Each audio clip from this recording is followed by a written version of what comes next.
welcome back. I am back with 21. In the last video, I reviewed all of the effects on Disc 1. Now I'm going to cover all the effects on Disc 2.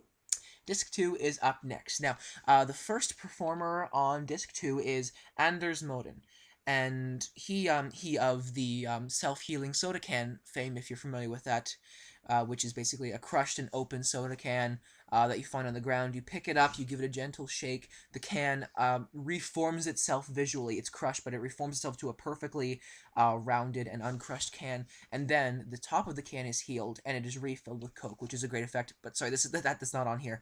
I'm just describing where you might know his work from.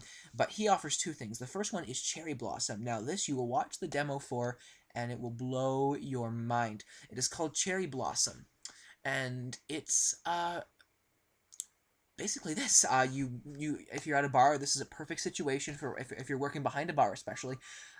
You pick up a cherry, like a cocktail cherry, maraschino cherry. You place it in your mouth. Your hands are open. Your hands are empty. You swallow the cherry. You cock your head back, swallow the cherry. Your mouth is empty. You pull open your mouth. You show your mouth empty, and then you reach into your mouth and pull out, no kidding, a full-sized, full beer bottle, glass beer bottle, sealed beer bottle, and inside among the beer is the cherry. Yeah, that's really how it looks, and it looks fantastic. It will catch you. It caught me totally off guard when I saw it. It's a fantastic visual. It's not all that difficult to do. It's extremely bold, and you have to be very considerate of your angles. It's very bold. I guess you could just call it a bottle production. But if you're in the right situation and you're bold enough, this is a wonderful item to use. And also, if you're doing some sort of video promo, this would be great in a video promo as well, if you're not as confident with the angles. But in any case, I can see a lot of people at least trying out Cherry Blossom just because of how freaking awesome it looks with the right angles. He also offers an impromptu effect called Suction, which is so cool and so original. You imagine you're sitting at a restaurant, you're sitting at your table, and you're almost finished your drink. All of a sudden, you breathe on the bottom of your glass, and then sort of push it down to the table. At which point, the glass is adhered to the table with very strong suction. It's adhered. You show it. You can you sort of wiggle it a bit. Well, you can't really wiggle it. It's stuck to the table, and then to prove it really is stuck to the table, you lift up the glass, and the table comes with it. And then to sort of pull the glass off the table, you lift up the table with the glass again, twist the glass, the table falls back to the ground, and then the glass is, everything's examinable, totally impromptu. I think this is a fantastic thing. It's more of a gag, but it's a very strong gag, and it's a very, it'll catch a lot of people off guard, and it's very clever. Great to do if you're sitting at dinner with friends. Obviously, really, yeah, this is more of a casual setting kind of trick that I would do, yeah, with friends at dinner. That's basically the only time you can do it, because you have to be seated at the table. But fantastic if you're in that situation. I can't wait to try this out. Next one is, this is the only easy name so far, Tim Star. Tim Star. He provides Tim Star's Ace routine, which is a very, it's not too long, the routine, but the explanation is very long. It's because he goes into very painstaking detail, because there are a lot of components to making this effect work. It might sound confusing if I describe it, but trust me, it's not. It's very clear and very magical looking. This is like competition act card magic. Basically, you remove a deck of cards. 4 cards are freely chosen. They're just random cards, and they impossibly change into the 4 aces. You then put the deck back in the card box, and then you perform a routine with the 4 aces, in which one by one the aces impossibly vanish from your hands. So first there are 4, then 3, then 2, and then 1. There are no false counts or anything during this procedure, and the aces really are gone. And at the end, your hands are empty. After the aces vanish, you then tear open the card box and show that the whole deck is vanished as well. Of course, as a magician, parts of this routine fooled me. The actual vanishing of the aces did not fool me, although I could really appreciate how beautifully he executed the vanishing of the aces. But I have to say, the deck vanishing from the case really fooled me. I had to watch the performance again because I just needed to catch him, to catch whatever he did to make that deck vanish, because the first time it completely flew by me, and I I was very fooled by it, and I really appreciated that. So Team Star's routine, it's great. You have to be seated to perform it. That's one of the only drawbacks. And if you're doing competition, again, this is a great competition piece for you to work on. Or if you're in an environment where you can be seated, excellent. I mean, it's fantastic, and it really is the crash course on a certain move, which I won't name for the sake of not revealing any part of the method. But yes, definitely worth a look, and definitely worthy of study. If you're not going to learn the full routine, I at least recommend that you study certain components of it. Another hard name. Mick McKay or Mickey. It's Mick McKay or Mickey Askernas or Askernas or Askernas. One of those. McKay Askernas. Display bend. It's a very nice spoon bending sequence in which, well, a spoon bends, but at the end there's a nice twist where the spoon bends back to its original form, and it's kind of done on the offbeat, and it's a very nice moment. A very nice spoon bending routine, not very difficult to do, very nice to the point, very easy to understand, very clear. If you're into spoon bending, definitely check it out. Personally, I'm not into spoon bending, so I probably won't do this, but it's definitely worthy of study if you're into the whole metal bending scene. He also offers his own variation on the retention pass of a coin. It's a coin vanish, which looks very nice as well. Next up, Tom Stone. Another easy name, thank God. Tom Stone.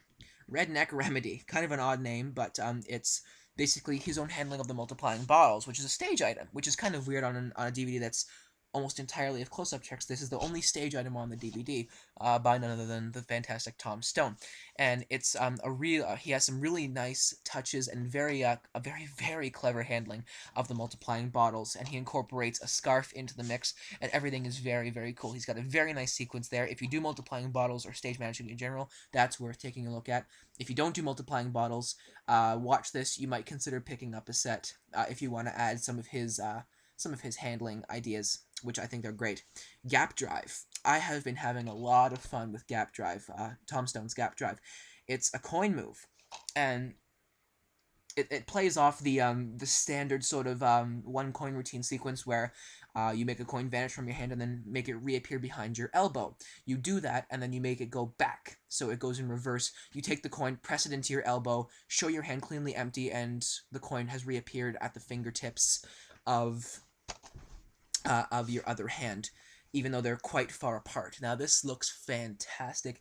It's a very addictive move to perform. It's very gutsy. It'll take a lot of work. It's similar to a muscle pass, but it's not. And it's very clever and a lot of fun, and I just can't stop playing with it.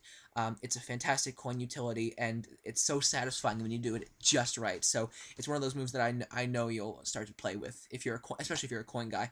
I'm not even a coin guy, and I love playing with this move. The next one is Clink Catch, another coin item that's very clever, based on the old stunt where you balance a stack of coins on your elbow, and then you sort of shoot your arm forward and catch the coins in midair with a one swoop.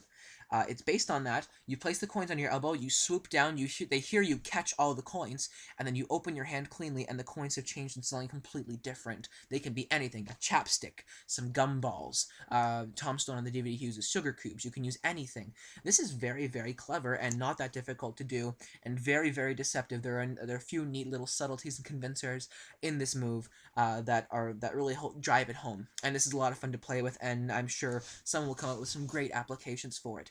There's just one more item, and it's called it's by Thomas Blomberg, and it's called Time After Time. This is incredible. Out of all the card effects on here, there are some fantastic card effects and fantastic card ideas. Time After Time tops them all. This is a real fooler. I was fooled badly watching the demo, and I just had to watch the explanation, and this isn't one of those effects where you see the demo, you think it's incredible, you look at it, and you're disappointed.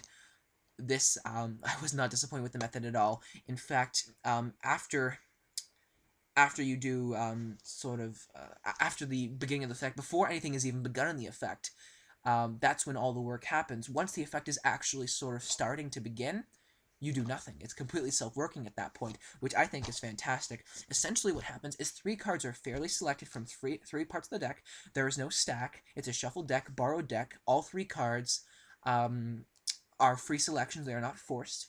They're lost in the deck, and then each person fairly cuts a third of the pack for himself. There are 3 people that each select 3 cards. They each cut the deck into 3 piles. They can cut any size pile they want. They cut themselves. There are no crimps, no nothing. They cut themselves. They all think of a secret number between 10 and 20 or so. They think of that number, and then one by one, with all 3 of the packets, they deal down to that number and then put the rest of the balance of the deck on top, thus sort of mixing the cards. So all 3 of them deal their secret number, which they haven't told anybody, with all 3 different packets containing cards. At the end, the packets they are left with, each card on top is turned over, and it is the 3 selections for each of the 3 respective spectators. This might sound a little bit convoluted and might even sound boring, but trust me, it's not. It's a real fooler. I've heard comments on forums saying, like, oh, this is only good if you're going to do it at your Magic Club meeting. You'll never use it other than that. But I disagree. I think this can be very entertaining, and it's very strong. I can see this playing well in a lot of different scenarios. It gets 3 spectators involved. And even though it does involve dealing and counting, which a lot of magicians don't like, I think this would be this could easily be made into an entertaining and engaging piece of Magic. So I can see myself using it in a restaurant after I adjust the presentation. And that is time after time, and that sums up everything on 21 Magic by Sweden, the 2 DVD set. I have very few complaints with this DVD set. Everything is beautifully produced. The production values are top-notch. The explanations and performances are top-notch. The magicians are top-notch. The effects are top-notch.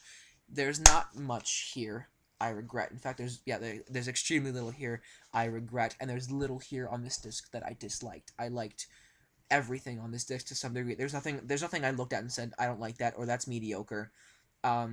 Even if there are effects on here you're not going to use, there are certainly effects I'm not going to use. You can at least appreciate the thinking that goes into each one. And there's something for everyone on this disc. There's stuff for stage magicians, close-up magicians, coin magicians, card magicians, mentalists. Everything is on here.